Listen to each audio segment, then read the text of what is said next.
இப்போ நம்ம பகுபத உறுப்பிலக்கணம் பார்க்க போறோம்.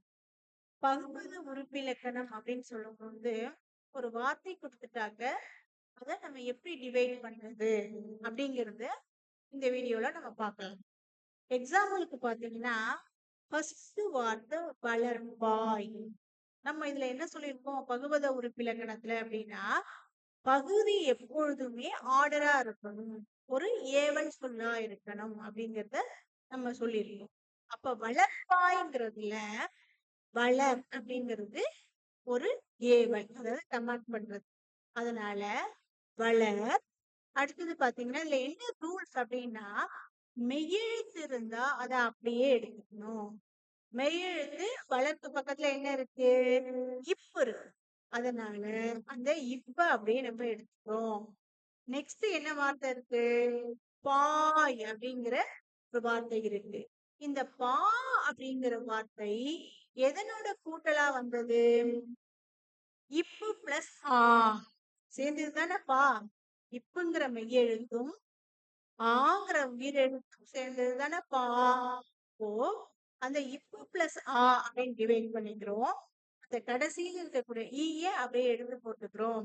மெய்யெழுத்து இருந்தாக்க அதை நம்ம எதுவுமே பண்ண வேண்டாம். அதை அப்படியே வச்சுக்க வேண்டியது.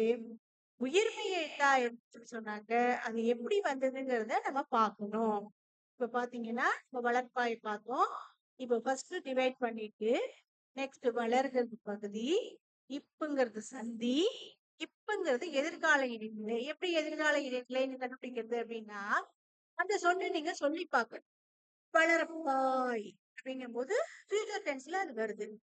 ஓ அதனால ஒண்ணு இப்ப எதிர்கால இடைநிலை அப்படின்னு சொல்றோம். ஆய் அப்படிங்கறத லாஸ்ட்ல விகுதி அப்படின்னு சொல்லிடுறோம். இது உங்களுக்கு புரிஞ்சிருக்கும்னு நினைக்கிறேன். திருப்பி ஒரு தடவை ரூல்ஸ சொல்லிடுறேன். மெய்யெழுத்து இருந்தா அதை அப்படியே எடுத்துக்கணும். உயிர்மெய் எழுத்து வரும்போது அந்த எந்த எழுத்தினுடைய சேர்க்கையினால அந்த எழுத்து நமக்கு கிடைச்சிருக்குங்கிறத நம்ம பார்க்கணும். அது மாதிரி டிவைட் பண்ணணும். பகுதி எப்பொழுதுமே ஏவல்வாக இருக்கணும், கமாண்டிங்ல இருக்கணும். நெக்ஸ்ட் பாத்தீங்கன்னா கொள்வார். இப்போ இதுல கொள் அப்படிங்கிறது பகுதி. வா அப்படிங்கிற உயிர்மெய் எழுத்தானது எதனுடைய சேர்க்கையாக வந்திருக்கு? யுங்கிற மெய்யெழுத்தும் ஆங்கிற உயிரெழுத்தும் சேர்ந்ததுதான் வா. அப்போ அது ரெண்டுதா டிவைட் பண்ணிக்குவோம். லாஸ்ட்ல இரு இருக்கு. அந்த இர நம்ம சேர்த்துக்கிறோம். அப்போ கொள்ங்கிறது பகுதி, இவ்வுங்கிறது எதிர்கால இடைநிலை, ஆங்கிறது பலர்பால் வினைமுற்று விகுதி. உங்களுக்கு இதை பார்க்கும் போதே தெரிஞ்சிருக்கும். கொள்வா பொழுது ஃபியூச்சர் டென்ஸ்ல இருக்கு. இப்படிதான் நம்ம டிவைட் பண்ணணும்.